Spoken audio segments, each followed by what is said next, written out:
Aujourd'hui, je tente, ça fonctionne pas forcément dans le sens où il y a une énorme faute sur la première manche, mais après, par contre, le ski il est là, je suis au contact avant cette faute, je fais une super deuxième manche où je fais le meilleur temps de la deuxième manche à 1/100 avec Loïc Meillard.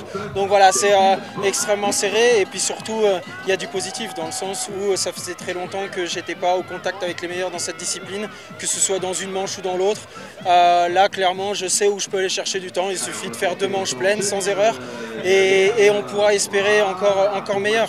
Bien entendu, sur les championnats du monde, de finir 7e, c'est toujours un peu frustrant, mais il y a beaucoup de positifs aujourd'hui et ça, c'est ce qu'il faut retenir. J'avais l'impression que la neige, elle était un petit peu revenue, donc des sensations qui étaient un peu plus simples. Après, je partais aussi avec un bon dossard sur cette deuxième manche, donc ouais, des sensations qui étaient légèrement meilleures que sur la première manche. Après, j'ai vraiment essayé de donner le maximum de ce que je pouvais, le maximum de ce que j'avais, malgré la difficulté, malgré cette mauvaise première manche, parce que voilà, on a des championnats du monde en France. Je pense que c'est très important de donner tout ce qu'on a pour rendre un tout petit peu de ce que tous ces gens peuvent nous procurer comme émotion, en tout cas dans le fait de venir nous soutenir, etc.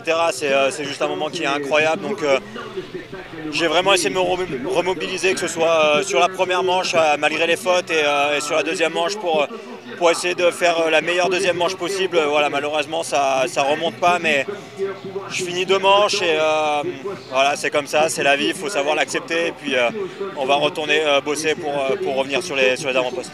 Une deuxième manche où je suis un petit peu déçu de la façon dont j'ai skié. Je pense que je suis resté un peu trop sur le rythme de la première manche, donc c'est un peu loin sur le moment.